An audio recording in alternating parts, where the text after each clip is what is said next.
When Jesus declared, "All is fulfilled in me," he wasn't making a religious claim about his unique divinity. He was revealing the most transformational secret of spiritual consciousness that Joel Goldsmith spent decades teaching. This statement is actually an invitation for you to discover the same consciousness within yourself. Most people miss this completely. The word fulfilled in Aramaic carries a meaning far deeper than completion. It means made whole, brought to fullness, and accomplished in consciousness. Jesus was describing a state of being where nothing external is needed because everything already exists in spiritual awareness. This is not theology, but practical mysticism. Here's what Joel Goldsmith discovered that changes everything. When Jesus said, "In me," he wasn't referring to his personal human identity called Jesus of Nazareth. He was speaking from the Christ consciousness, the I Am presence that exists equally in every human being. This same presence is in you right now, waiting to be recognized. Most religious teaching tells you to seek God's blessings from outside yourself. You're taught to pray for things, ask for healing, beg for provision, and hope God will respond favorably. This creates a consciousness of separation and lack. Joel Goldsmith called this the great spiritual mistake that keeps millions in bondage to limitation and suffering. The truth Jesus demonstrated is radically different. When you understand all is fulfilled in me, you stop seeking and start recognizing. You stop asking and start acknowledging. You stop begging and start resting in the awareness that infinite spiritual resources already exist in your consciousness. This shift alone transforms everything. Joel taught that this principle operates through what he called recognition prayer versus petitionary prayer. Instead of asking God for something you lack, you recognize what already is. Instead of seeking healing, you acknowledge wholeness. Instead of pursuing supply, you rest in infinite abundance that exists in consciousness before it appears in form. Let me show you how this operates practically in daily life. When you face a challenge, your conditioned mind immediately goes into seeking mode. You start asking, "What can I do? Where can I get help? How can I fix this?" This consciousness of personal effort and external dependency actually blocks the flow of spiritual good that wants to express through you. But when you pause and recognize all is fulfilled in me, something shifts. You're not denying the appearance of the problem. You're acknowledging a higher truth. You're remembering that the Christ consciousness within you already contains the solution, the healing, the provision, the wisdom. Your role is simply to be still and let it emerge. Joel Goldsmith experienced this dramatically when facing his own health crisis. Instead of frantically seeking remedies, he turned within and recognized the presence of wholeness in his consciousness. Within weeks, his condition transformed completely. He wasn't healed by external treatment, but by the recognition of what was already true in spiritual reality. The key Joel emphasized is this: you cannot add anything to your spiritual identity. You cannot become more whole, more blessed, or more divine than you already are in consciousness. The moment you try to add something, you're operating from a belief in lack. That belief itself becomes the obstacle to experiencing your already fulfilled nature. This is why Jesus never begged God for anything. He didn't pray for the Father to give him power, wisdom, or ability. He recognized that the Father and he were one, that all the Father has was already his in consciousness. This wasn't arrogance, but clarity about spiritual identity. It's the same clarity available to you right now. When you truly grasp this principle, your entire approach to life transforms. You stop manipulating circumstances and start recognizing truth. You stop efforting and start resting. You stop seeking and start acknowledging. This doesn't mean you become passive. It means you become spiritually intelligent, working from fullness rather than emptiness. Let me share what happened to Robert, a business executive who discovered this principle during a financial crisis. His company was failing, debts were mounting, and traditional solutions weren't working. Every consultant told him to work harder, strategize better, and push through. But Robert felt exhausted by the constant effort and anxiety. Then he encountered Joel Goldsmith's teaching about all is fulfilled in me. At first he thought it was spiritual bypassing, just positive thinking that ignored reality. But something drew him to experiment with it. He began taking moments throughout each day to pause and silently recognize all that I need is already present in consciousness. The solution exists before I seek it. What happened over the next 3 months surprised even Robert. He didn't receive a sudden windfall or miracle investor. Instead, his thinking clarified. He saw business opportunities he'd previously missed. Connections formed naturally. Resources appeared through unexpected channels. His company slowly stabilized and then began growing again. But more importantly, his entire relationship with provision transformed. Or consider Elizabeth, who struggled with chronic anxiety for 15 years. She'd tried therapy, medication, meditation apps, and every self-help technique available. Some things helped temporarily, but the underlying anxiety always returned. She was exhausted from the constant battle with her own mind and emotions. When Elizabeth learned about recognizing fulfillment in consciousness rather than seeking peace externally, something clicked. She realized she'd been fighting anxiety from a position of believing something was wrong with her. Every technique was another form of seeking to fix a problem. But what if wholeness was already present beneath the anxious thoughts? She began practicing what Joel called the art of non-reaction. Instead of trying to eliminate anxiety, she would pause and recognize, peace is fulfilled in my true consciousness right now. She didn't deny the anxious feelings, but stopped giving them the power of ultimate reality. Over 6 months, the anxiety episodes decreased dramatically in frequency and intensity. More importantly, she found an unshakable center within herself. Then there's Christopher, a physician who became disillusioned with medicine's limitations. He witnessed too many patients who received perfect medical treatment yet remained sick, while others with poor prognoses mysteriously healed. He began exploring Joel Goldsmith's spiritual healing principles alongside his medical practice. Christopher started teaching his willing patients about consciousness and fulfillment. He'd explain that medical treatment addresses the body, but consciousness addresses the source. He encouraged them to recognize wholeness in their spiritual identity while receiving appropriate medical care. He never asked anyone to reject medicine, but to complement it with spiritual awareness. The results over 2 years were remarkable. Patients who engaged with both approaches showed measurably better outcomes. Their recovery times shortened, complications decreased, and their overall well-being improved. Christopher realized he was witnessing what Joel taught, that spiritual recognition doesn't replace practical action, but empowers it by changing the consciousness from which action arises. These stories illustrate something crucial that Joel Goldsmith emphasized throughout his teaching. The principle of all is fulfilled in me isn't about magical thinking or denying practical reality. It's about discovering the source of all good in consciousness itself, then allowing that consciousness to express through your practical actions and daily life. The transformation happens gradually as you practice recognition consistently. You won't suddenly become perfect or problem-free, but you'll find yourself increasingly anchored in something unchangeable within you. You'll notice that solutions appear more naturally, that you respond to challenges with greater wisdom, and that your overall experience of life shifts from seeking to recognizing. If these transformation stories inspire you to explore your own fulfilled consciousness, like this video to help others discover Joel Goldsmith's wisdom, subscribe for more mystical Christian teachings, and comment which story resonated most deeply with your own spiritual journey right now. Now let me share the complementary practices Joel Goldsmith taught to deepen your recognition of all is fulfilled in me. The first is what he called spiritual listening. This isn't listening for words or messages from God. It's resting in consciousness with an awareness that truth is already present, waiting to be recognized rather than received from outside. Here's how you practice this. Find a quiet moment and close your eyes. Instead of speaking prayers or making requests, simply rest in silence. Hold the awareness that infinite intelligence already knows everything about your situation.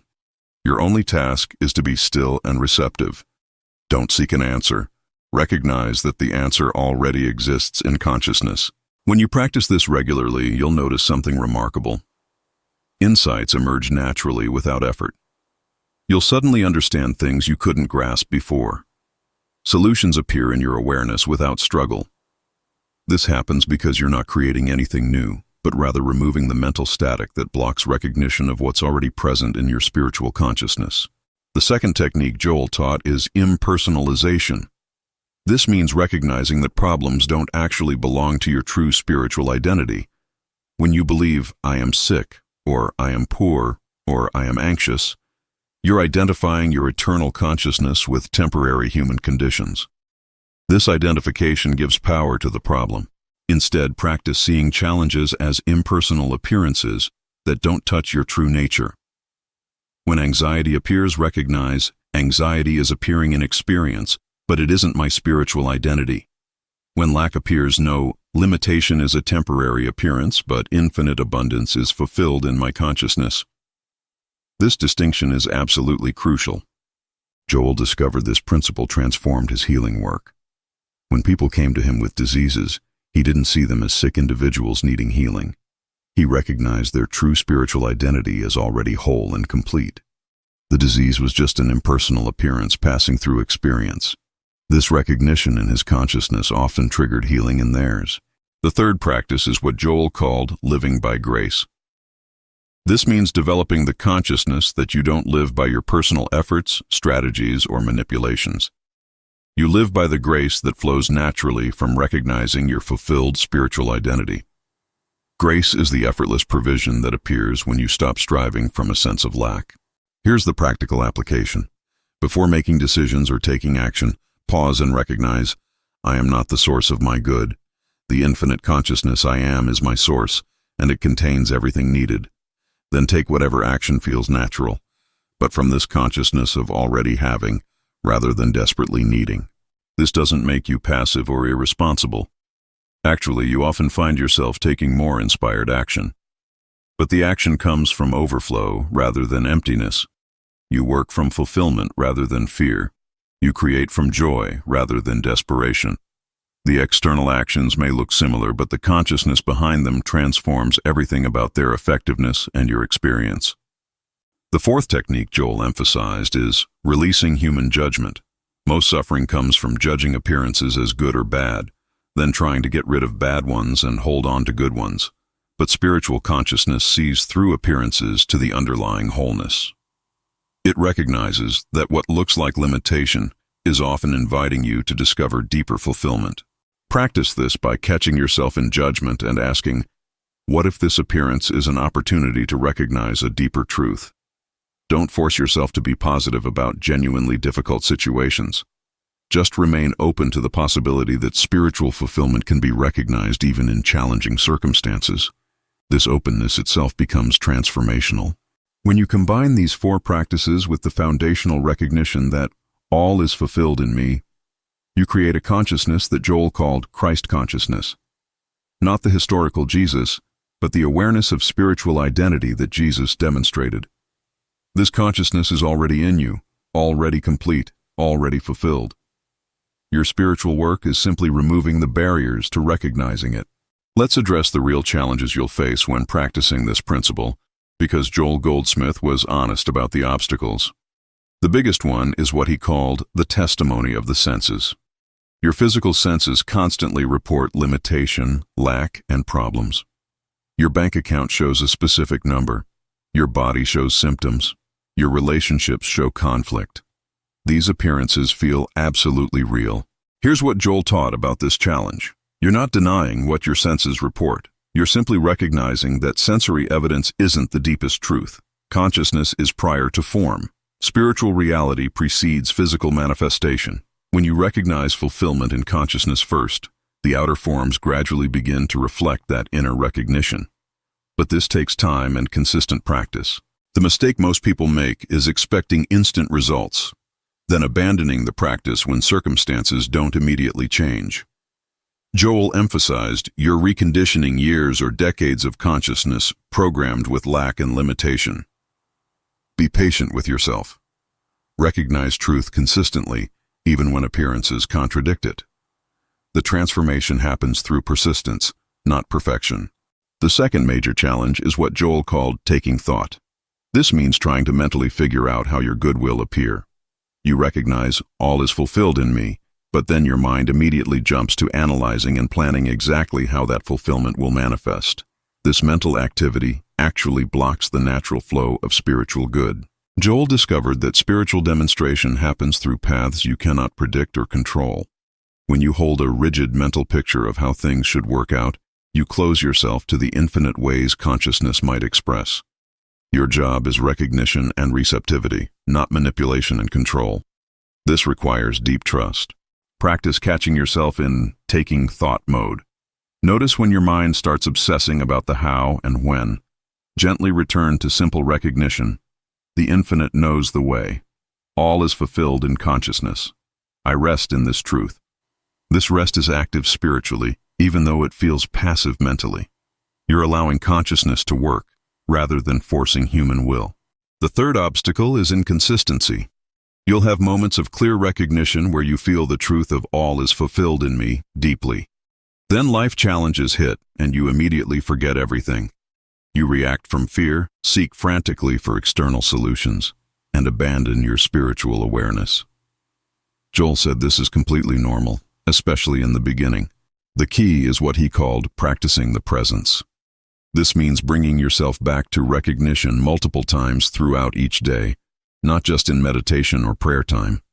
Set reminders on your phone. Create visual cues in your environment. Use transitions between activities as triggers to pause and recognize fulfillment. Gradually, this awareness becomes more constant. Don't judge yourself harshly when you forget. Joel emphasized that spiritual growth isn't about being perfect, but about being persistent. Each time you catch yourself in fear and return to recognition, you're strengthening the new consciousness. Over months and years, you'll find yourself naturally resting in this awareness more consistently, even during challenges. The fourth challenge Joel addressed is dealing with other people's consciousness. You might be recognizing fulfillment, but people around you are operating from lack, fear, and limitation. Their consciousness can affect your experience, especially if you're emotionally close to them. This is why Joel taught about spiritual protection, not as a defense, but as clarity. Your spiritual practice must include recognizing that other people's beliefs cannot affect your true consciousness. Their fear, judgment, or negativity is their experience, not yours. You remain anchored in the recognition of all is fulfilled in me, regardless of the mental climate around you. This isn't cold or uncaring, it's spiritually intelligent. If these challenge-breaking techniques speak to your heart and you're ready to move through obstacles, like to support transformational content, subscribe for advanced Joel Goldsmith practices, and comment which obstacle you're most committed to transforming through recognition right now. Now let me show you how this principle operates in advanced scenarios that test everything. Consider Amanda, a single mother facing homelessness after losing her job.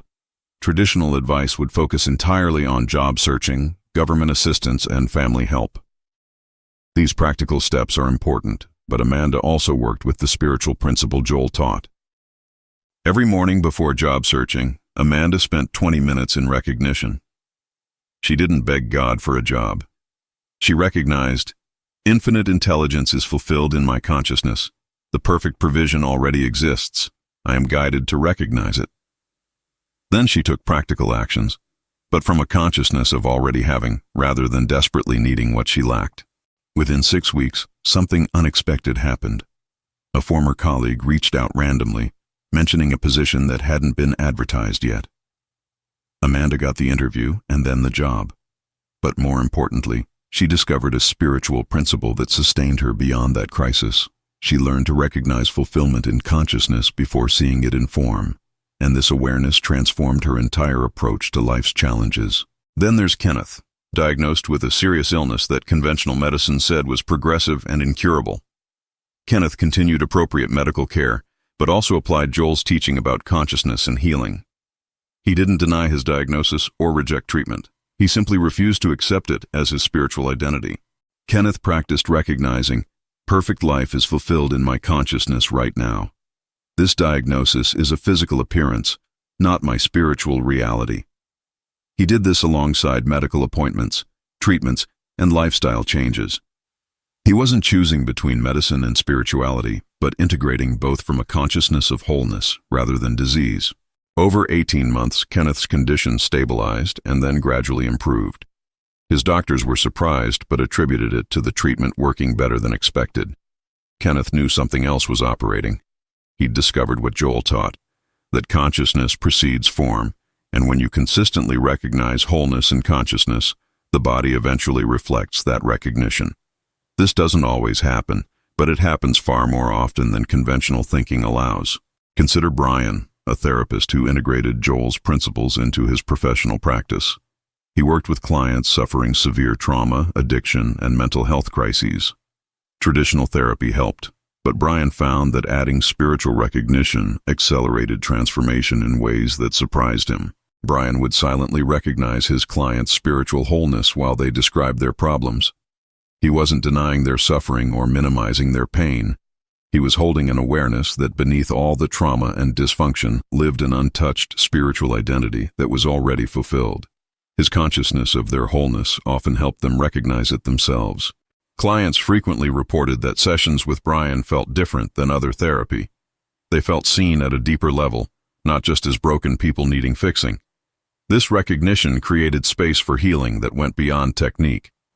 Brian discovered what Joel taught, that recognizing spiritual fulfillment in yourself and others creates an atmosphere where transformation happens naturally.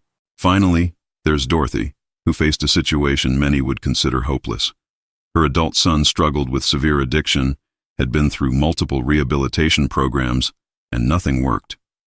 Dorothy had tried everything: intervention, tough love, enabling, pleading, and prayer.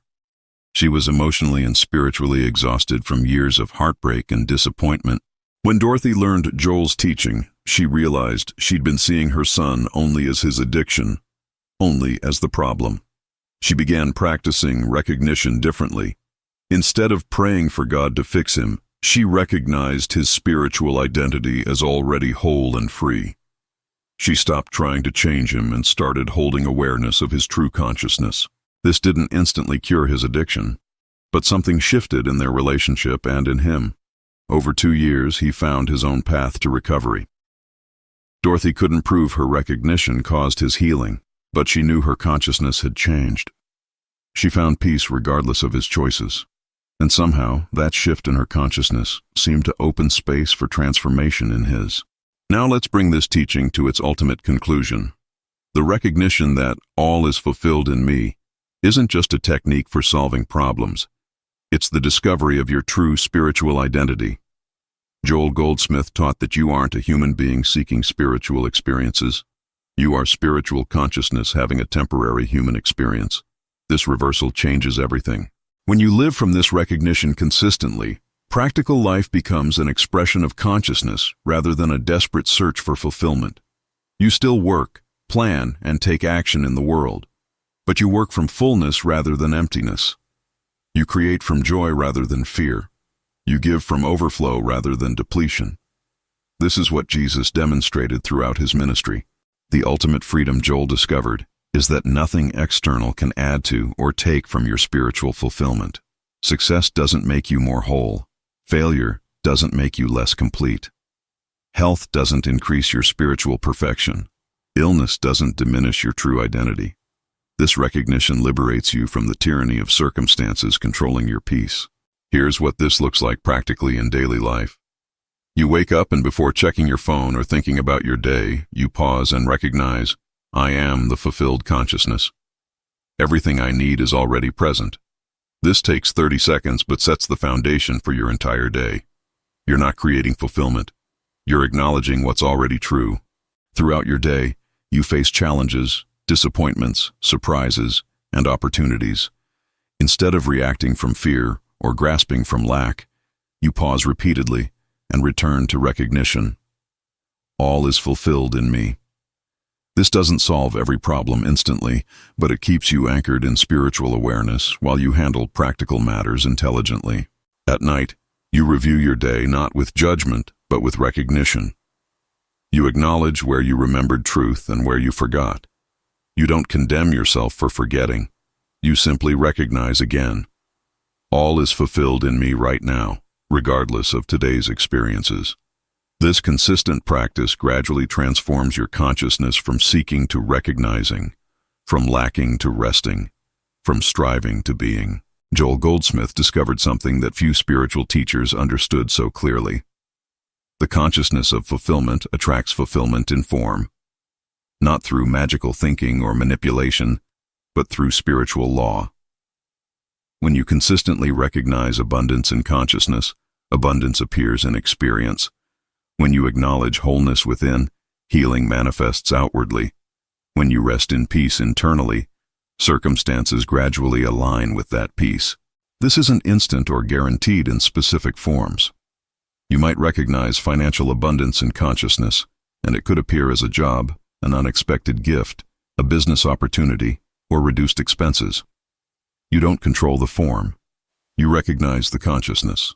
The infinite intelligence that fulfills itself in you knows the perfect way to manifest in your specific situation. The key is releasing attachment to specific outcomes while remaining anchored in recognition of fulfillment. This is the spiritual maturity Jesus demonstrated. He didn't demand things happen in a particular way. He recognized the Father's fulfillment in consciousness and allowed it to express through whatever form was perfect. This same spiritual intelligence is available to you right now. So here's your invitation into the life Jesus demonstrated and Joel Goldsmith taught. Stop seeking fulfillment in external circumstances, achievements, relationships, or possessions. Start recognizing that all is already fulfilled in your spiritual consciousness. This isn't denying practical reality or rejecting appropriate action. It's discovering the source of all good within yourself. Practice this recognition consistently. When you wake, throughout your day, when facing challenges, before sleeping. All is fulfilled in me. Not as a magical incantation, but as a recognition of spiritual truth. Let this awareness gradually restructure your consciousness from seeking to acknowledging, from lacking to recognizing, from striving to resting in what already is. Your life will transform, not because you're trying to make things happen, but because you're removing the barriers to recognizing what's already present. Joel spent his life teaching this one principle in countless ways. You are the fulfilled consciousness of God expressing as individual being. Everything you seek is already present within you, waiting only to be recognized. This is what Jesus meant by, all is fulfilled in me, and it's your spiritual inheritance right now. If your understanding of spiritual fulfillment expanded through these Joel Goldsmith teachings, like this video to help others discover this consciousness, subscribe for more transformative mystical Christian wisdom, and comment, all is fulfilled in me, to confirm your recognition of this truth. When Jesus said, ask and you shall receive, he was not talking about begging an external God for favors. He was revealing the most profound spiritual law that Joel Goldsmith spent decades helping people understand. This teaching has been misinterpreted for centuries, causing millions to pray ineffectively and wonder why their prayers go unanswered. The secret lies not in the asking itself, but in understanding what you are asking and who is doing the asking. Joel discovered that most people are asking from a consciousness of lack, fear, and separation. They are asking something outside themselves to fix their problems. This is why their prayers feel empty and produce no real change. True asking, as Jesus taught it, is a recognition of what already exists in spiritual reality. You are not begging for something you do not have. You are opening your awareness to receive what has always been present in divine consciousness. This distinction changes everything about how prayer works and why it succeeds or fails. When you grasp this principle completely, your entire relationship with the divine transforms. You stop being a beggar and become a receiver of infinite good that flows naturally when consciousness is properly aligned. Joel Goldsmith taught that the kingdom of God is within you, not somewhere in the distant heavens.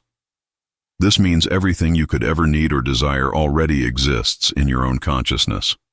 The asking Jesus spoke of is actually an inner turning, a shift in awareness from the material sense of limitation to the spiritual sense of wholeness.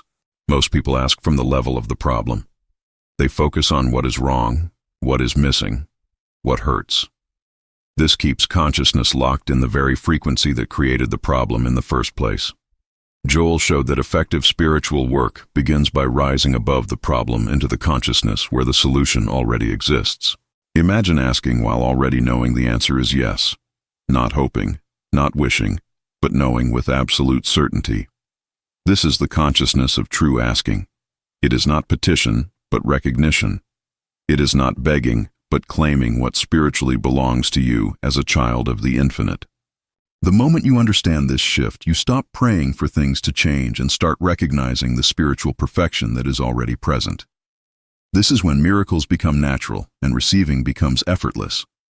Joel discovered through years of spiritual practice that asking is actually a form of listening. When you ask correctly, you are not sending requests outward. You are becoming still enough to hear the answer that divine intelligence is already speaking. The answer precedes the question in spiritual reality. Think of it like tuning a radio. The music is already broadcasting on every frequency. When you ask, you are adjusting your inner dial to receive what is already being transmitted. Most people are asking on the wrong frequency, expecting to hear classical music while tuned to static. This is why Joel emphasized contemplative meditation over petitionary prayer.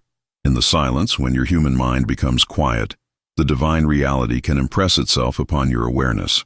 You begin to receive not through mental effort, but through spiritual receptivity. The asking becomes an opening rather than a demanding. Your consciousness is the receiving station for infinite intelligence. When it is clear, still, and aligned with spiritual truth, the answers flow naturally. Problems dissolve not because you force change, but because you perceive the reality that was always present beneath the illusion.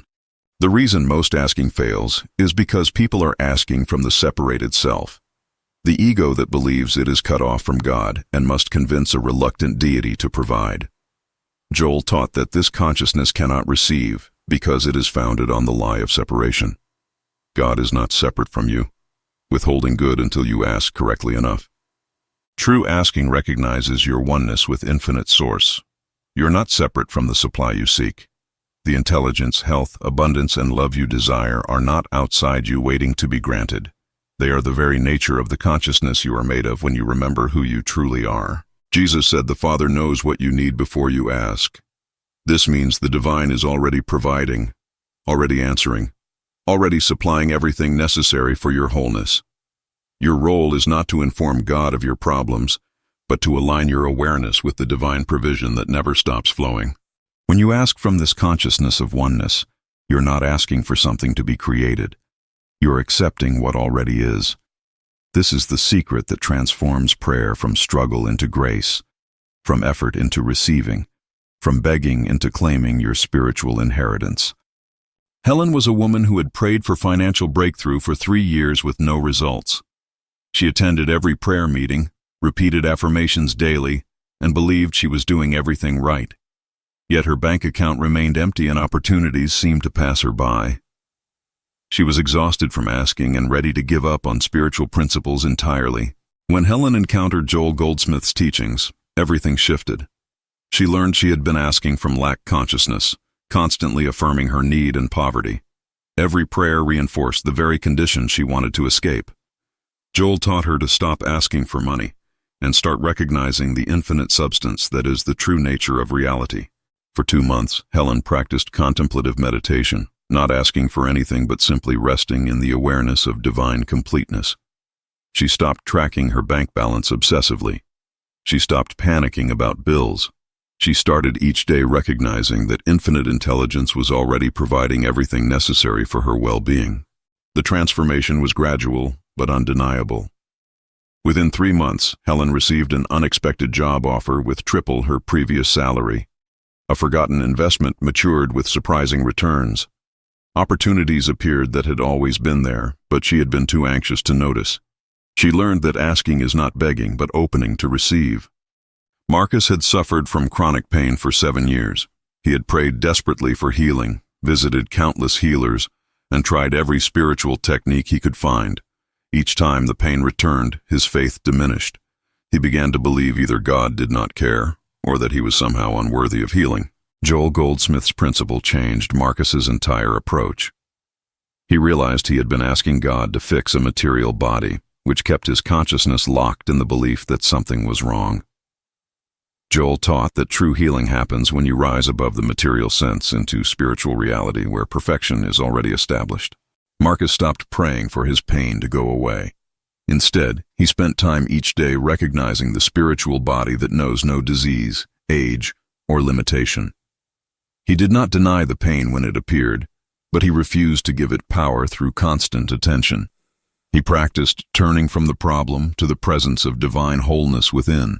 Over 6 months, the pain episodes decreased in frequency and intensity. More importantly, Marcus's fear of the pain dissolved. He discovered an inner peace that remained stable, regardless of physical sensations. A year later, the chronic condition had completely resolved.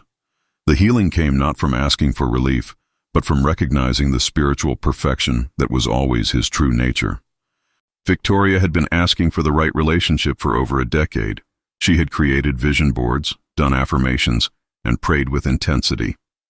Yet every relationship either never materialized or ended in disappointment. She felt cursed and wondered if she was meant to be alone forever. Her prayers felt like they were hitting a ceiling and bouncing back. When Victoria studied Joel's teachings on consciousness, she understood her mistake. She had been asking from loneliness and desperation, which could only attract more experiences of lack. Joel taught that you cannot receive from consciousness what is not already in consciousness. Her awareness was saturated with the belief that she was incomplete without a partner. Victoria began a different practice. Instead of asking for someone to complete her, she spent months recognizing her own spiritual wholeness. She stopped searching desperately and started living fully from her current completeness. She practiced feeling the love she sought, knowing that love is not something you get from another person, but something you are. Within 8 months of this shift, Victoria met Jonathan at a community event she attended simply for joy, not hunting for partners. The relationship unfolded naturally, built on 2 whole people choosing to share rather than 2 incomplete people needing to merge. She learned that asking is not about getting what you lack, but recognizing what you already are. Gregory was a businessman facing bankruptcy. His company was failing, creditors were demanding payment, and his family's security was threatened. He had prayed intensely for a miracle, for God to intervene and save his business. Each day without rescue deepened his panic and sense of abandonment. He felt his prayers were useless. Joel Goldsmith's teaching reached Gregory at his lowest point. He learned that his frantic prayers were actually reinforcing his crisis consciousness. Every desperate ask was an affirmation of disaster. Joel taught him to cease mental struggling and enter the silence where divine intelligence could guide him beyond human reasoning. Gregory practiced contemplative stillness twice daily for 3 months, not asking for solutions but opening to wisdom beyond his limited perspective. He stopped forcing outcomes and started listening for guidance. Gradually, clarity emerged. He saw business restructuring possibilities he had overlooked. He made decisions from peace rather than panic. The business did not save itself overnight. Some painful changes were necessary, but within a year, Gregory had restructured successfully and discovered a more sustainable business model. The transformation came not from asking God to preserve what was failing, but from receiving the wisdom that could create something better. He learned that divine provision often looks different than human expectation. If these transformation stories inspire you, like this video to help others find these teachings, subscribe for more Joel Goldsmith wisdom, and comment which healing journey resonated most with you. Joel Goldsmith taught a complementary practice he called resting in the Word. This technique works alongside proper asking to deepen your receptivity. When you have a question or need, instead of repeatedly asking about it, you select a spiritual truth that addresses the consciousness behind the problem. You rest in that truth like marinating in divine reality. For example, if you are asking about financial supply, you might rest in the word that God is infinite abundance, and you are the expression of that abundance. You do not repeat this mechanically like an affirmation. You sit with it, let it unfold in your awareness. Feel its truth resonating in your consciousness until it becomes real to you. This practice prevents the asking from becoming anxious repetition. Instead of bombarding heaven with requests, you ask once with clarity, then rest in the spiritual truth that addresses the situation. The resting is where the transformation happens. Your consciousness absorbs the truth like soil absorbing rain. Joel discovered that problems persist, not because God is slow to answer, but because consciousness remains unchanged. When you rest in spiritual truth daily, your consciousness gradually shifts from problem awareness to solution awareness. The outer circumstances then reorganize to match your transformed inner state. Another powerful technique Joel taught is the practice of impersonal prayer. Most asking is intensely personal, focused on me and my problems, my needs, my desires. This personal focus actually limits what can be received Because it keeps consciousness small and self-centered. Impersonal prayer expands your awareness beyond personal concerns. In impersonal prayer, you recognize spiritual principles that are true for everyone everywhere. You do not ask for your healing, but recognize that healing is the nature of divine reality for all. You do not ask for your supply, but acknowledge that infinite abundance is the truth of existence itself, flowing to all who are open. This practice seems counterintuitive. How can asking for everyone help me specifically? Joel discovered that when you pray impersonally, you rise into universal consciousness where all good is already established. From that elevated awareness, your personal experience automatically reflects the universal truth you have recognized. Try this practice. When you have a need, instead of asking for yourself, spend time recognizing the spiritual truth behind the need as a universal principle.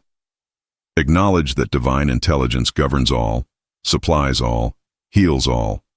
As you rest in this impersonal truth, you will find your personal situation transforming without the struggle of focused personal asking.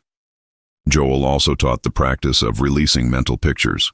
When you ask, your human mind immediately creates pictures of how the answer should look, when it should arrive, and what form it should take. These mental pictures become barriers that prevent you from receiving what divine intelligence is actually providing, which is often far beyond what your limited mind could imagine. True asking includes releasing your attachment to specific outcomes. You present your need or question to divine consciousness, then step back and remain open to how the answer appears. The universe has infinite ways to provide what you need, but if you are demanding one specific path, you close yourself to all other possibilities. This does not mean you have no preferences or desires.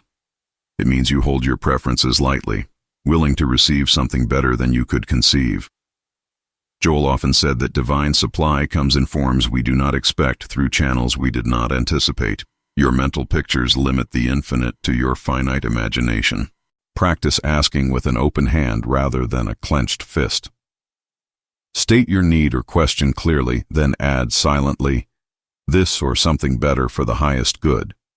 Release your grip on how it must happen. Trust that intelligence greater than your human reasoning is already arranging the perfect provision. The final complementary technique is what Joel called living by grace. This means shifting from asking God to do things to recognizing that God is already being all, doing all, and providing all. You stop trying to get God to act and start acknowledging the divine action that never ceases. This is the difference between effortful asking and receptive allowing. Living by grace means you go through your day aware that infinite intelligence is governing every situation. You do not have to make everything happen through your human effort. You do your part with wisdom and diligence, but you trust that there is a divine component working through and beyond your efforts to produce results you could not achieve alone. When challenges arise, instead of asking God to fix them, you pause and recognize that divine intelligence is already present in this situation, with wisdom beyond your understanding. You ask not for intervention, but for the awareness to perceive the spiritual reality that already contains the solution. This subtle shift transforms struggle into cooperation with grace. Joel lived this way consistently. He did not frantically ask for guidance before every decision. He lived in a consciousness of oneness with divine intelligence, trusting that he would know what to do when action was required. This is the ultimate fruit of understanding true asking. You rest in continuous communion rather than periodic petition. One of the most common challenges people face when learning this approach to asking is impatience. You practice for a few days or weeks, and when dramatic results do not appear immediately, you conclude the teaching does not work and return to old patterns. This is where most people abandon the practice just before the consciousness shift would have manifested visible results. Joel consistently taught that consciousness transformation takes time. You are not just trying a new technique. You are undoing years or decades of conditioned thinking, fear patterns, and belief in separation. The old consciousness does not dissolve overnight. It requires patient, persistent practice to establish a new foundation of awareness.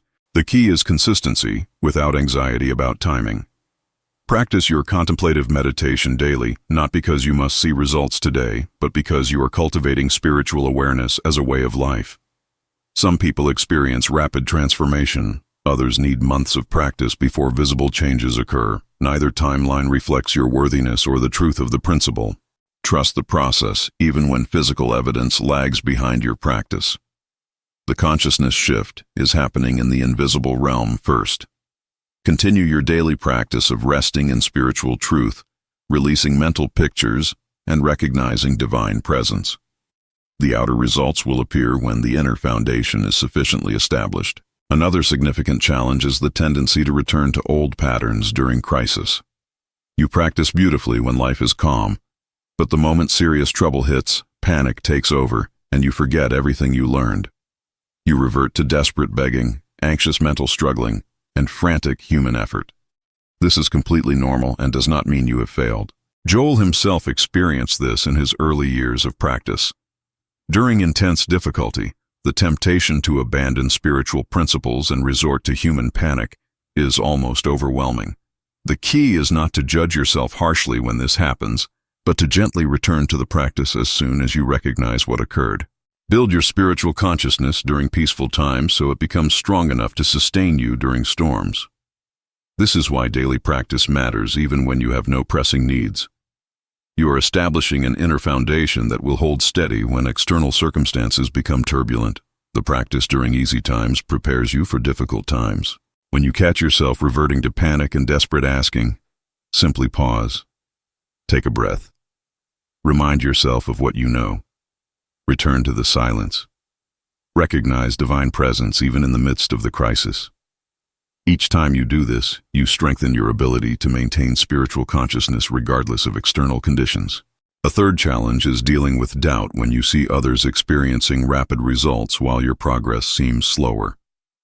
Comparison becomes a thief of faith. You wonder if something is wrong with you, if you are practicing incorrectly, or if the teaching works for everyone except you. This doubt can undermine your practice completely. Joel addressed this directly in his writings. Every consciousness is unique, carrying different layers of conditioning, different belief patterns, and different levels of spiritual readiness.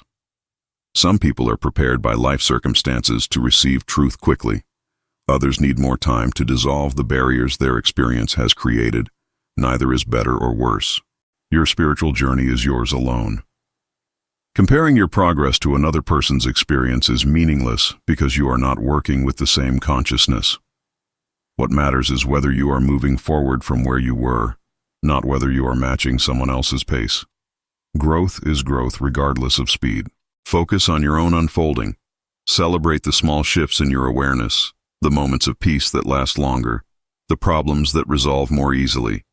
These are evidence that consciousness is transforming. Trust your unique timing and refuse to let comparison steal your confidence in the process. The fourth major challenge is maintaining practice when results appear to contradict spiritual truth. You practice recognizing health consciousness, and the symptoms worsen. You recognize abundance and lose your job. The human mind interprets this as evidence that spiritual principles do not work. This is a critical point where many abandon the practice. Joel taught that appearances often intensify before they dissolve. This is not because spiritual practice makes things worse, but because your increased awareness sees more clearly what was always there. Additionally, sometimes what appears as worsening is actually a necessary reorganization that precedes breakthrough. The caterpillar must dissolve before becoming a butterfly. This is where faith in spiritual reality over material appearance becomes essential. You must decide whether consciousness or conditions are primary. If consciousness is truly creative, then changing consciousness must eventually change conditions, even when appearances temporarily suggest otherwise. Hold steady through the contradictory evidence. Joel's own healing work involved many cases where symptoms initially intensified during spiritual treatment before complete healing occurred. He learned not to judge by appearances but to remain faithful to spiritual truth, regardless of what the senses reported. This steadfastness is what allows transformation to complete itself. If these challenge-breaking techniques speak to your heart, like to support this content, subscribe for advanced spiritual practices, and comment which obstacle are you ready to transform now. Sophia was an advanced spiritual student who understood Joel's teachings intellectually, but struggled to live them during ordinary daily life. She could reach beautiful states of consciousness during meditation, but returned to fear and struggle the moment she opened her eyes. She asked how to bridge the gap between meditation and daily living. Joel's answer was to practice moment-by-moment awareness. Do not separate your spiritual practice from your daily activities. As you go through routine tasks, washing dishes, driving, working, practice recognizing divine presence in each moment. Ask not just during meditation, but continuously throughout your day by maintaining awareness of spiritual reality. Sophia began practicing what Joel called practicing the presence. Before each activity, she would pause briefly to recognize that divine intelligence was present and active. She stopped dividing her life into sacred meditation time and secular activity time. Everything became spiritual practice. Every moment was an opportunity to ask and receive by being aware. Over many months, the gap between meditation and life gradually closed. Sophia found herself naturally responding from spiritual consciousness during challenges without having to stop and meditate first. The consciousness she touched in silence became her living awareness. This is the advanced stage where asking becomes your natural state of being. Benjamin faced an advanced challenge: how to practice when surrounded by people who do not understand or support spiritual principles. His family mocked his meditation practice. His colleagues considered his beliefs naive. He felt isolated and wondered if he could maintain his practice in an unsupportive environment. Joel taught that spiritual consciousness does not require external validation or support.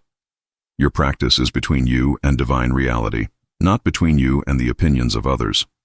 In fact, maintaining your awareness despite opposition strengthens your consciousness far more than practicing in a supportive bubble. Benjamin learned to practice silently without announcing his beliefs to everyone.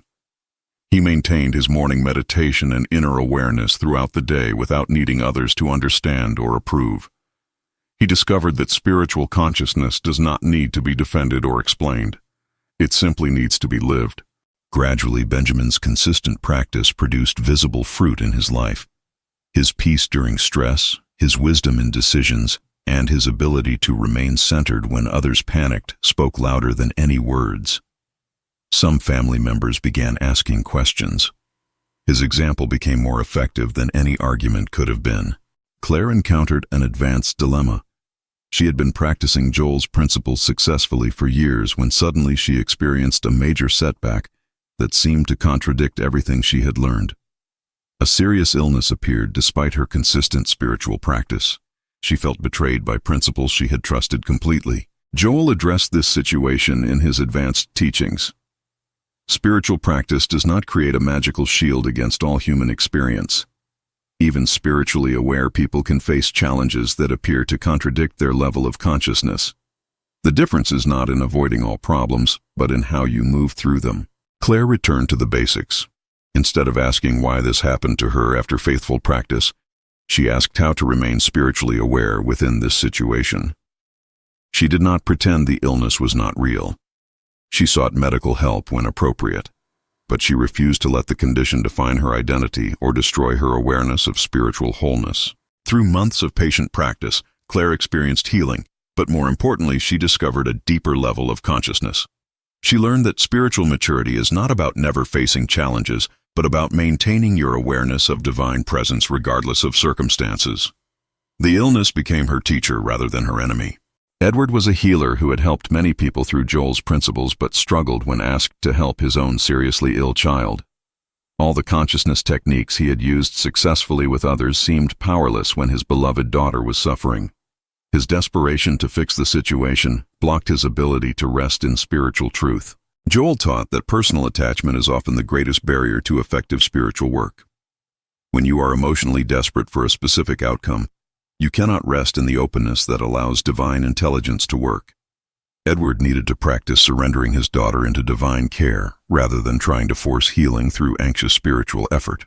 This was the hardest practice Edward ever faced. He had to release his grip on demanding that his daughter be healed exactly as he envisioned. He practiced recognizing her spiritual perfection while simultaneously being present to her human experience without denial. He learned to trust divine intelligence more than his own desperate efforts. The daughter's healing unfolded gradually over many months, not in the dramatic way Edward had demanded, but in the perfect way that divine wisdom provided. Edward learned that true asking includes surrendering your loved ones into care greater than your human love, trusting that infinite intelligence loves them even more perfectly than you do. When you truly understand ask, and you shall receive as Jesus and Joel Goldsmith taught it, your entire relationship with life transforms. You stop being a beggar approaching a reluctant deity and become a conscious receiver of infinite good that flows continuously from the source of all being. Prayer becomes communion rather than petition. You discover that asking is not about getting God to change circumstances, but about aligning consciousness with spiritual reality, where all wholeness already exists. Problems do not require divine intervention to fix them. They require spiritual awareness to recognize the perfection that was always present beneath the illusion of limitation. Your daily life becomes a practice of receptivity. You wake each morning aware that divine intelligence is already providing everything necessary for this day. You move through challenges not by frantically asking for rescue, but by recognizing the presence and power already available in every situation. Fear loses its grip because you know you are never separate from infinite source. This does not mean you never face difficulties or experience challenges.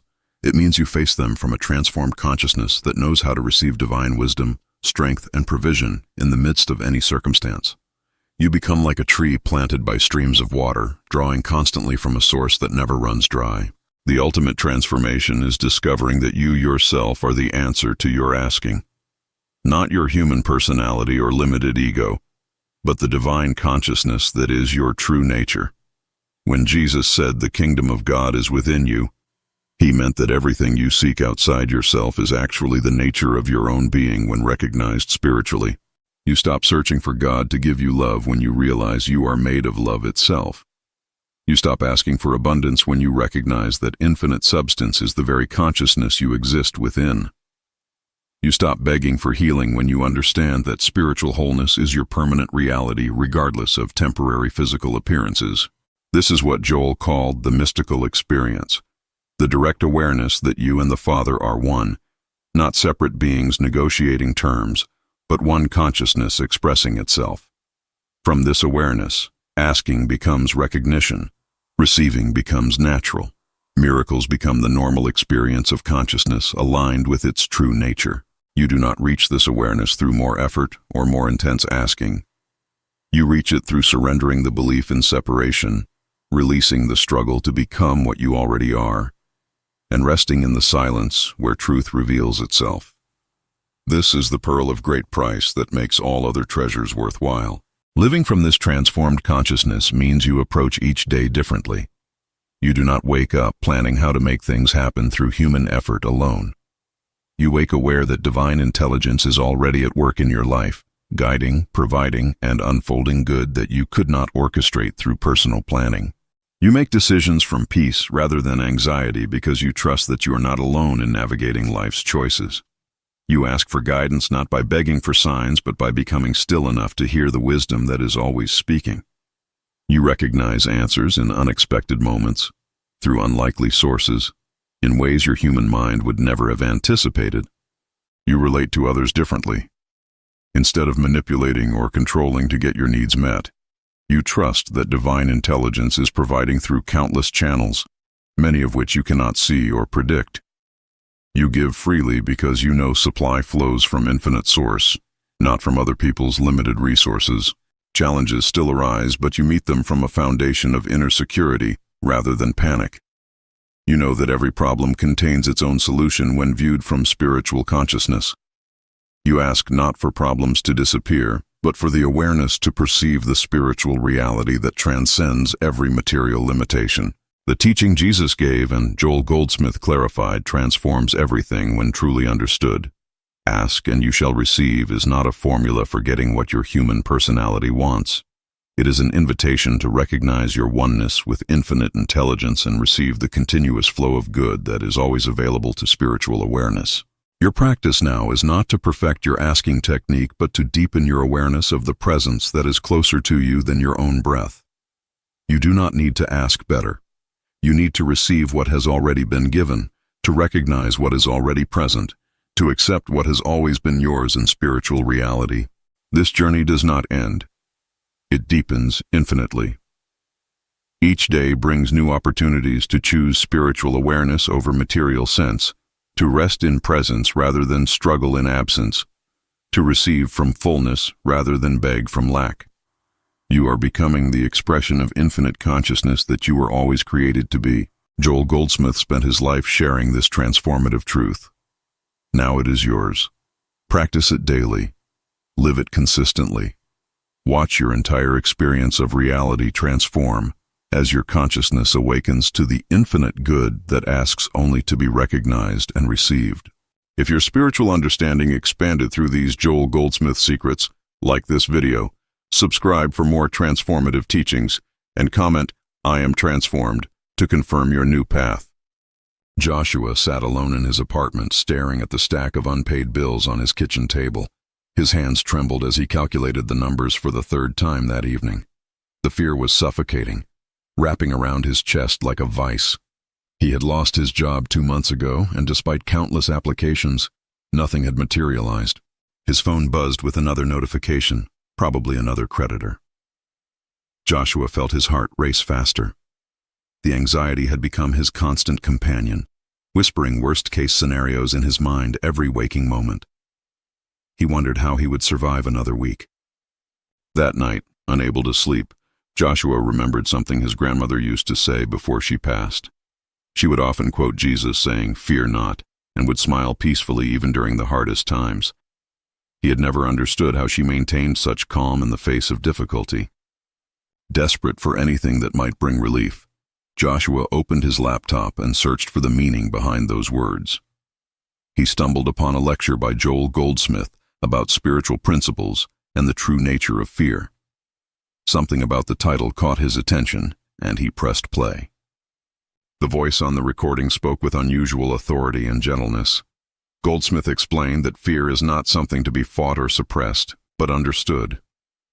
Joshua leaned closer to the screen, his interest suddenly awakened despite his exhaustion. Goldsmith's words began to penetrate Joshua's consciousness. The teacher explained that when Jesus repeatedly said, "Fear not," he was not giving a command to simply stop being afraid. He was revealing a profound spiritual truth about the nature of reality itself. According to Goldsmith, Jesus understood that fear exists only when we believe we are separate from the divine source of all life. When we think we must rely solely on our own limited human resources, fear naturally arises. We fear lack, loss, disease, and death because we see ourselves as vulnerable and alone. Joshua paused the recording and sat back in his chair. This perspective was entirely different from anything he had heard in church growing up. He had always thought fear not meant he should try harder to be brave, that his fear was a personal failing or lack of faith. Goldsmith continued, explaining that Jesus lived from a consciousness of oneness with God. From this awareness, he could see that the things humans fear most have no real power. Material circumstances, though they appear threatening, cannot touch the eternal spiritual reality that is our true nature.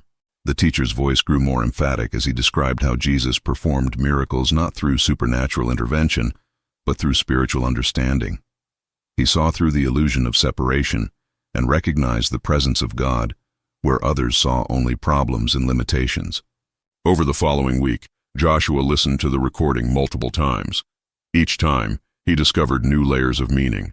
Goldsmith taught that fear is essentially a belief in two powers, God and something else that can harm us. But spiritual truth recognizes only one power, one presence. Joshua began to see how his fear had been rooted in the belief that his well-being depended entirely on external circumstances. His job, his bank account, other people's decisions. These had seemed like the source of his security. When they disappeared, terror filled the vacuum. But Goldsmith pointed to a different foundation. He explained that our true source is the infinite intelligence and love that created the universe. This source does not fluctuate with stock markets or employment trends. It is permanent, unchanging, and always available. The concept felt radical to Joshua. Could it really be true that his security did not depend on having a job or money in the bank? Everything in his practical experience seemed to contradict this idea, yet something deep within him resonated with these words. Goldsmith addressed this exact doubt in his teaching. He acknowledged that spiritual principles seem impractical to the human mind, but he insisted that thousands of people throughout history had proven these truths by experience. When truly understood and lived, they produced tangible results in the material world. Joshua decided to test these principles in a small way. Instead of waking up and immediately diving into panic about his situation, he spent the first hour of each morning in quiet contemplation. He practiced recognizing the presence of divine intelligence within and around him. At first, his mind resisted fiercely. Thoughts of his dwindling bank account and mounting debt would intrude constantly. But he persisted, gently returning his attention to the truth that Goldsmith had illuminated. There is only one power, one source, and it is forever giving of itself. Something unexpected began to happen. The crushing weight of fear that had been his constant companion started to lift, not all at once, but gradually. In moments of quiet awareness, Joshua experienced a peace he had never known, even when his circumstances had been comfortable. This peace was not the absence of challenges or the presence of solutions. It was something deeper, a sense of being held by something vast and loving. Joshua realized this was what his grandmother had possessed, that mysterious calm that no external circumstance could disturb. He remembered Goldsmith explaining that Jesus could sleep peacefully in a boat during a raging storm because he knew the truth about God's presence. The storm was real on one level, but it could not touch the deeper reality of divine order and love. 2 weeks into his daily practice, Joshua received a call from a former colleague named Robert. They had worked together years ago, and Robert had recently started his own consulting firm. He needed someone with Joshua's specific expertise for a major project. The timing seemed miraculous, but Joshua was beginning to understand what Goldsmith taught about divine timing. When we cease blocking the flow of good through fear and anxiety, when we become receptive to divine guidance, opportunities appear that were always there but invisible to our fear-clouded vision. Joshua accepted the project, but something had fundamentally shifted in him. He no longer felt desperate or grasping. The job was welcome, but his sense of security no longer depended on it. He had touched something deeper, more reliable than any external circumstance. As he worked on Robert's project, Joshua noticed he approached challenges differently. Where he once would have panicked at difficulties, he now paused to recognize the presence of infinite intelligence available to guide him. Solutions came more easily, creativity flowed more naturally. Goldsmith had taught that when we understand why Jesus said, "Fear not," we begin to live from a different consciousness. We stop trying to manipulate circumstances through anxiety and effort. Instead, we align ourselves with the divine flow that is always moving toward greater expression and fulfillment. Robert was so impressed with Joshua's work that he offered him a permanent position as a senior consultant. The salary was higher than his previous job, and the work was more aligned with his passions. But Joshua knew this was not the real miracle. The real miracle was the transformation of his consciousness. He had discovered that his grandmother's peace was not the result of having easy circumstances. It came from understanding a spiritual truth that transcended circumstances. Fear had lost its power over him because he no longer believed in its fundamental premise. Joshua continued his morning practice of recognizing divine presence. Goldsmith had emphasized that spiritual understanding is not a one-time achievement, but a daily practice. Every day we must choose again to see through the illusion of separation and remember the truth of oneness. One morning during his contemplation, Joshua had a profound realization. He saw that every time Jesus said, "Fear not," he was inviting people to share his consciousness, his awareness of God's immediate presence.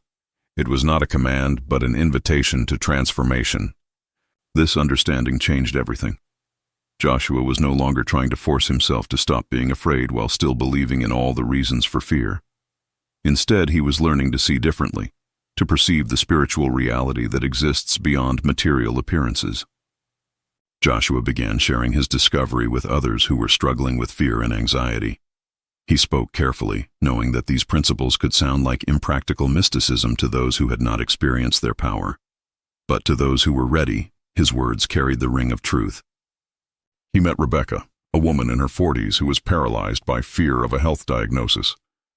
She had been told she might have a serious illness and was waiting for test results. The fear was consuming her, making it impossible to function normally or find any peace. Joshua shared what he had learned from Goldsmith about the nature of fear and the meaning of fear not. He explained that Jesus was not telling her to be brave in the face of a real threat. He was revealing that the threat itself exists only in a limited perception of reality. Rebecca struggled to grasp this at first.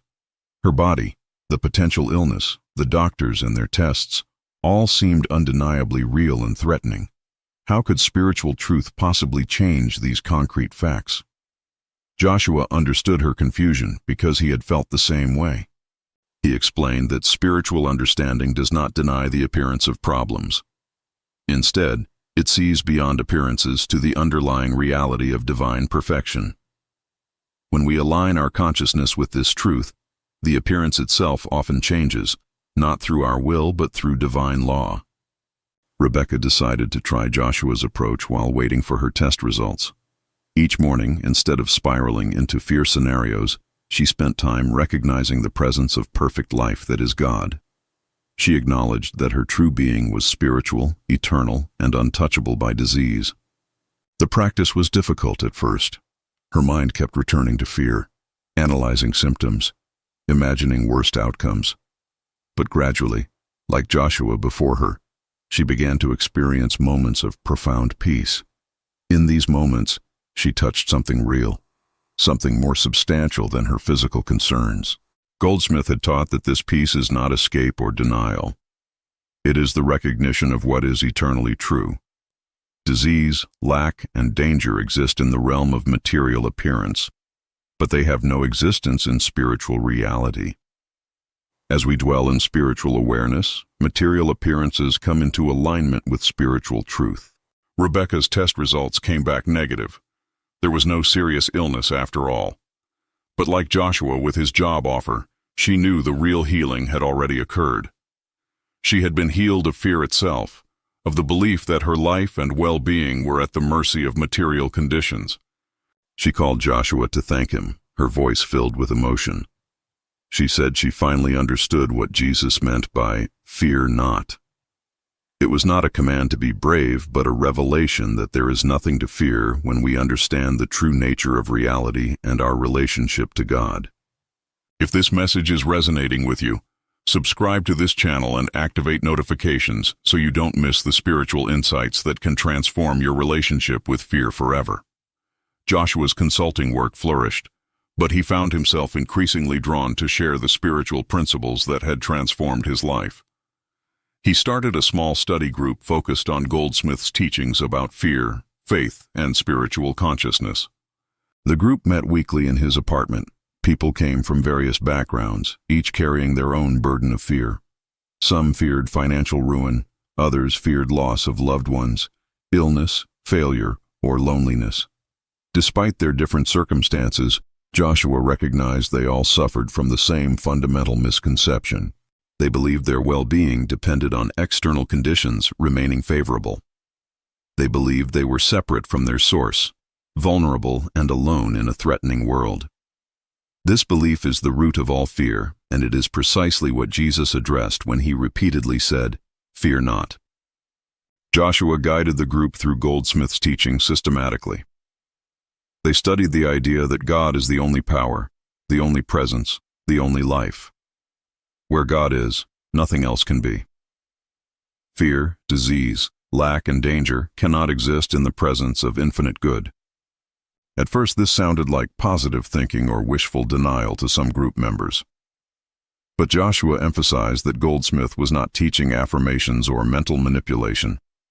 He was pointing to an actual spiritual reality that exists whether we acknowledge it or not. A man named Christopher joined the group, bringing a particularly challenging situation. His teenage daughter had fallen into drug addiction, and despite multiple attempts at rehabilitation, she continued to relapse. Christopher's fear for her life was overwhelming and entirely understandable. He listened to the discussions about fear with barely concealed frustration. How could spiritual principles help when his daughter's life was genuinely at risk? This was not abstract philosophy, but a real emergency requiring real action. Joshua recognized the legitimacy of Christopher's concern. But Joshua also knew that fear itself was preventing Christopher from being truly helpful to his daughter. His terror kept him reactive, controlling, and unable to see clearly. Moreover, his fear was actually an unconscious agreement with the power of addiction, affirming its reality and strength. Goldsmith taught that to truly help anyone, we must first establish ourselves in spiritual truth. We must see beyond the appearance of the problem to the spiritual perfection that is always present. This is not denial, but the highest form of practical help we can offer. Christopher was skeptical but desperate enough to try anything. Joshua suggested he spend time each day recognizing his daughter's true spiritual identity. Not the addict, not the troubled teenager, but the eternal spiritual being created in the image and likeness of God.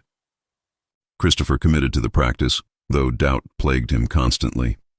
He would sit in meditation and try to see his daughter as God saw her, whole, perfect, and free.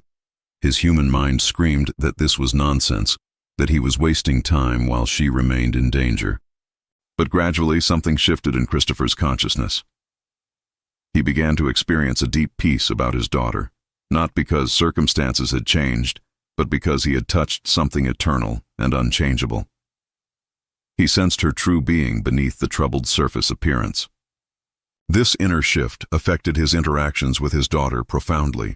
He stopped approaching her with fear and desperation. Instead, he related to her from a place of calm certainty about her fundamental goodness and worth. He no longer saw her as broken or damaged, but as temporarily confused about her true identity. His daughter noticed the change in her father immediately. The fear and disappointment she had always sensed in him had disappeared. In its place was something she had never experienced from him before, an unshakable confidence in her despite all evidence to the contrary. Goldsmith explained that this is how spiritual healing works. When we stop empowering the problem through fear and see only the spiritual reality, we create an atmosphere in which healing can occur. We are not trying to change the person or condition, but recognizing what is eternally true. Over the following months, Christopher's daughter gradually turned away from drugs. It was not a sudden miracle, but a steady transformation. She later told her father that his change had been crucial. When he stopped being afraid for her, she stopped believing she was someone to be afraid of. The study group grew as people experienced the power of these principles in their own lives. Joshua realized that understanding why Jesus said, "Fear not," was perhaps the most practical spiritual knowledge anyone could possess. It was not abstract theology, but a key to transformation in every area of life.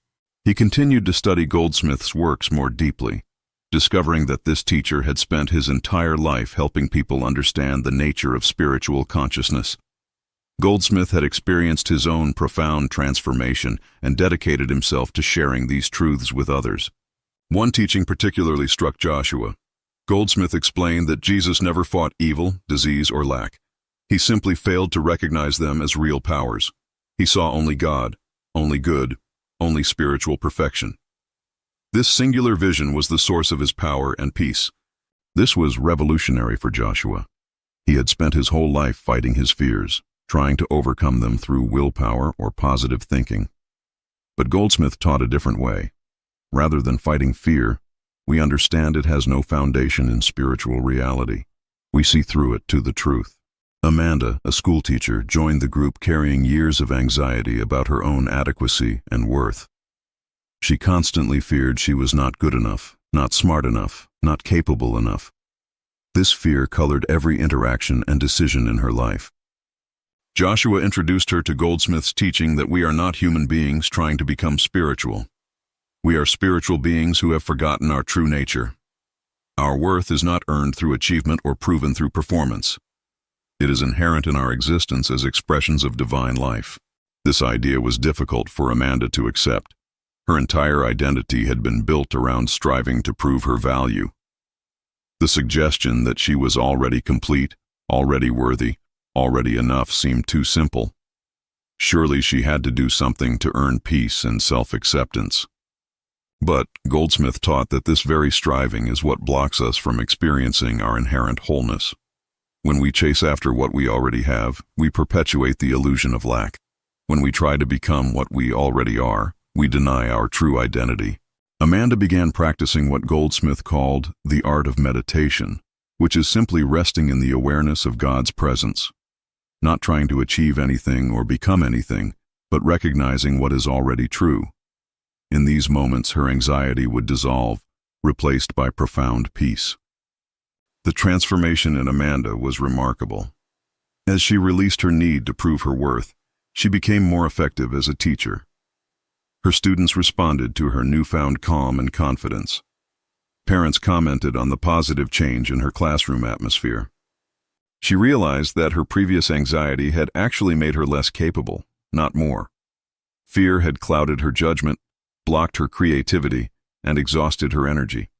By understanding why Jesus said, "Fear not," she had accessed an inner resource that made her far more effective. Joshua watched these transformations with gratitude and wonder. He had stumbled upon Goldsmith's teaching in his own darkest moment, and it had changed everything. Now he was privileged to witness the same truth transforming others, each in their own unique way. The group studied Goldsmith's explanation of Jesus' statement, "My peace I give unto you, not as the world gives." The peace Jesus offered was not dependent on circumstances being favorable. It was the peace that comes from knowing the truth about God's presence and power. This peace was what Joshua's grandmother had possessed. It was what sustained Jesus in the boat during the storm. It was what enabled Christopher to remain calm about his daughter's struggle. It was a peace that transcended all understanding because it came from a dimension beyond human reasoning. Brian, a business executive, came to the group with a different kind of fear. He was terrified of failure, of losing his status and success. He worked constantly, driven by anxiety that if he relaxed for even a moment, everything would fall apart. His health was suffering, his marriage strained. Joshua shared Goldsmith's teaching that there is no spiritual law supporting failure or loss. Divine intelligence is always moving toward greater expression, greater good, greater fulfillment.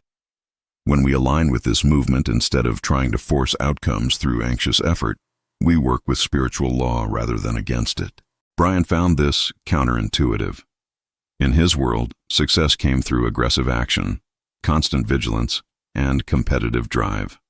The idea of relaxing into divine flow while trusting spiritual law seemed like a recipe for disaster. Yet he could not deny that his current approach was destroying him. He decided to experiment with a different way of working. Before each meeting or decision, he would take a moment to recognize divine intelligence present and available. He would affirm that the outcome was already established in spiritual reality, and his role was simply to be receptive to guidance. The results surprised him. His meetings became more productive, his decisions more sound. He felt a flow and ease he had never experienced. Most remarkably, his business results actually improved as he released the anxious striving that had dominated his professional life. If you're ready to learn more about living from this higher consciousness, like this video, and share it with someone who needs to hear this truth today. Brian shared his experience with the group, his voice filled with amazement. He said he had always thought fear was what kept him sharp and successful. He now realized fear had been his greatest handicap, limiting his vision and exhausting his resources.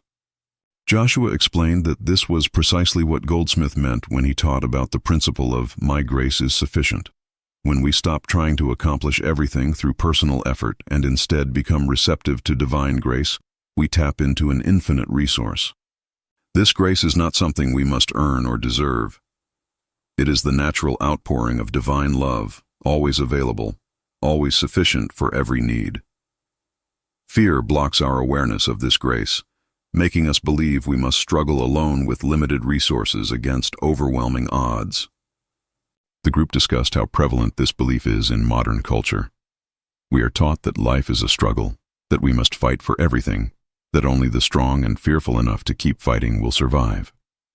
This worldview guarantees perpetual anxiety and exhaustion. Jesus offered an entirely different paradigm. He lived from the consciousness that the kingdom of heaven is at hand, that divine good is immediately available, that we need only recognize and receive what is already given. This is why he could say, "Fear not," with such confidence. Lisa, a retired nurse, brought a question that many in the group had been wondering. If spiritual truth is so powerful and fear is truly powerless, why do bad things still happen? Why do people still suffer despite faith and spiritual practice? Joshua acknowledged the legitimacy and importance of this question. He shared Goldsmith's teaching that we live in a world where most people operate from material consciousness, believing in multiple powers and accepting fear as natural. This collective consciousness creates much of the suffering we see. However, as individuals awaken to spiritual truth and establish themselves in the consciousness of God's presence, they begin to experience a different reality. They are not immune to all challenges, but they navigate them with peace and often see them transformed or resolved in unexpected ways. More importantly, their suffering changes in nature. Even when facing difficulties, they maintain an inner stability and peace that makes the experience entirely different. They know that no material circumstance can touch their true spiritual being or separate them from God's love. Goldsmith taught that Jesus himself faced persecution and crucifixion, yet he went through it without fear, maintaining his consciousness of oneness with God throughout. He demonstrated that, even in the worst material circumstances, spiritual peace and power remain unshaken. The group continued meeting for months, and Joshua watched as lives transformed in remarkable ways. Not everyone's external circumstances changed dramatically, but everyone who committed to the practice experienced the lifting of fear's burden and the emergence of profound peace. He realized that this was Goldsmith's true gift to the world. The teacher had not promised that spiritual understanding would make life easy or problem-free. He had revealed something far more valuable, a way of living that transcends circumstances and remains unshaken regardless of appearances. Joshua began writing about his experience, hoping to reach others who were suffering under the weight of fear. He wrote about that desperate night when he first heard Goldsmith's voice explaining why Jesus said, "Fear not." He described the journey from terror to peace. The writing became a book, which he self-published with no expectations. But people began finding it and sharing it with others. The message resonated because fear is perhaps the most universal human experience. Everyone knows its crushing weight and desperate seeks relief. Through emails and messages, Joshua heard story after story of lives transformed by understanding the spiritual principles Goldsmith had taught. People were discovering that fear loses its power when we understand it has no foundation in spiritual truth, when we recognize that God alone is power and presence. One message particularly moved Joshua. It was from a woman named Michelle, whose son had been diagnosed with a terminal illness. She had found Joshua's book in her darkest hour and began applying Goldsmith's principles to her situation.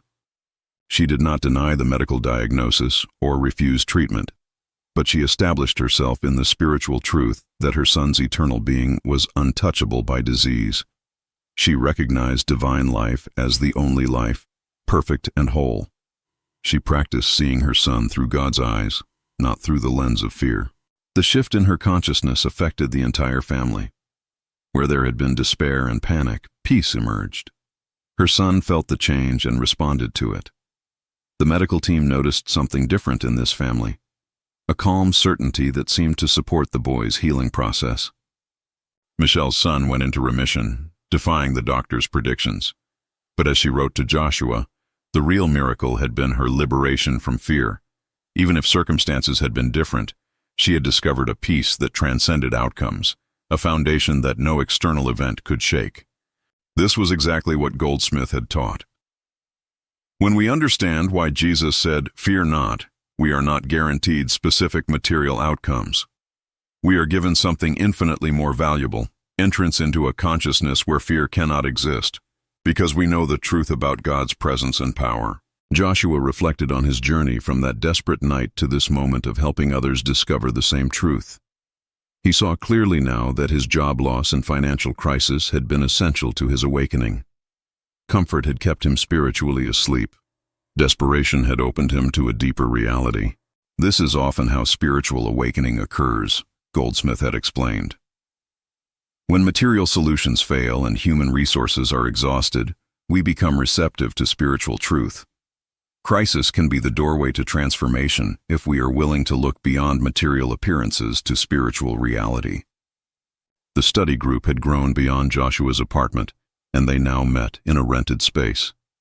New people arrived each week, each carrying their own burden of fear. Joshua welcomed them, knowing they were about to discover what he had discovered, a truth that would change everything. He always began with new members the same way, sharing his own story and then explaining Goldsmith's core teaching. When Jesus said, "Fear not," he was revealing that fear exists only when we believe we are separate from God, dependent on material circumstances, vulnerable to countless threatening powers. But spiritual truth knows only one power, one presence, one life. In the awareness of this truth, fear dissolves because its foundation disappears. We are not alone, not vulnerable, not dependent on material conditions for our well-being. We are eternal spiritual beings, forever held in divine love. Timothy arrived at the group in crisis. His marriage was ending, his business failing, his health deteriorating. He felt like everything in his life was collapsing simultaneously. The fear was so intense he could barely function, and he came to the group as a last resort. Joshua recognized the desperation because he had been there himself. He knew that Timothy was actually in the perfect position to discover spiritual truth because his reliance on material solutions was completely exhausted. There was nowhere to turn but inward, to the only source that never fails. Over the following weeks, Timothy learned to practice what Goldsmith called the tabernacle within. Several times each day, he would withdraw from appearances and dwell in the awareness of God's presence. He would recognize that despite all appearances to the contrary, divine order was establishing itself in his life. At first, this seemed like futile escapism while his world burned around him. But gradually, Timothy began to experience what Joshua and others had discovered. A deep peace emerged, entirely independent of his circumstances. In that peace, clarity and wisdom arose where before there had been only panic.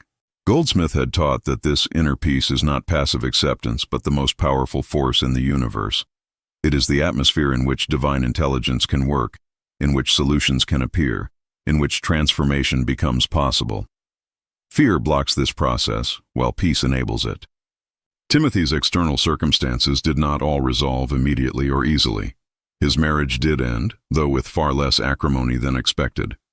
His business required restructuring, but he found creative solutions he would never have seen through the fog of fear. His health began improving as stress decreased. More importantly, Timothy discovered that his sense of well-being no longer depended on any of these external factors. He had found something that could not be taken away, could not fail, could not disappoint. He had discovered his true foundation in spiritual reality.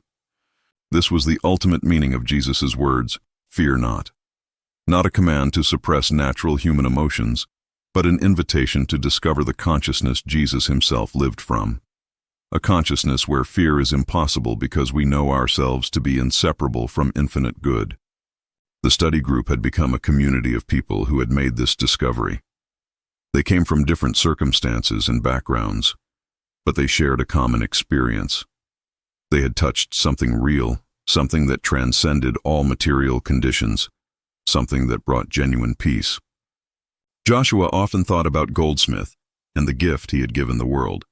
The teacher had spent his life illuminating these spiritual principles, helping people understand the practical implications of spiritual truth. His words had reached across time to save Joshua in his darkest hour. Years passed, and Joshua continued sharing what he had learned. His book reached more people, the study group continued to grow, and lives kept transforming. But he never lost sight of the simple truth at the heart of everything, the truth that had saved him. When we understand why Jesus said, "Fear not," we discover that fear is not overcome through courage or willpower. It dissolves through understanding. When we see clearly that God alone is power and presence, when we know ourselves to be inseparable from this infinite source, fear has no place to exist. This understanding must be renewed daily because the material world constantly contradicts it. Appearances suggest we are vulnerable, separate, dependent on favorable circumstances.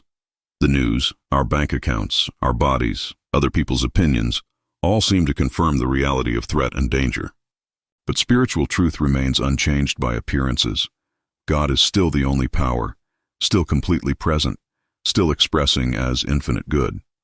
Our work is to remember this truth, to dwell in this awareness, to see from this consciousness rather than from the consciousness of fear. Joshua had discovered that this practice was not escape from reality, but engagement with true reality. The material world of appearances is the illusion. Spiritual truth is the reality. As we dwell in spiritual truth, even the appearance begins to reflect more harmony, more good, more of what we have always sought. On the anniversary of that desperate night when he first heard Goldsmith's voice, Joshua sat in quiet gratitude.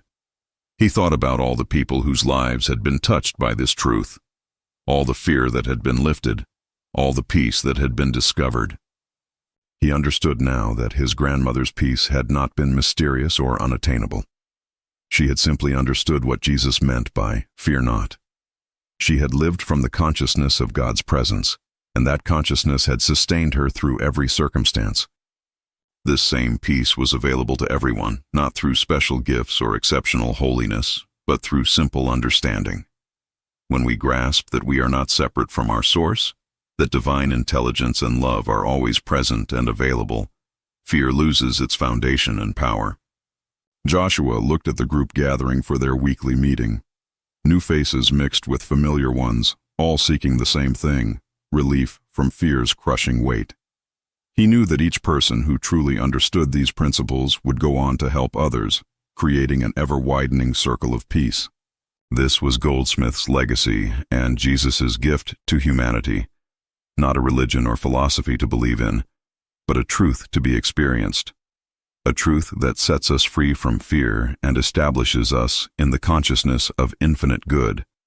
A truth that transforms everything when we finally understand why Jesus said, "Fear not." In that understanding lies the peace that surpasses all human comprehension, the peace that is our true nature and eternal inheritance. If this teaching has touched your heart, subscribe to this channel, leave a comment sharing your experience with fear, and join our community of spiritual seekers discovering the peace that Jesus promised.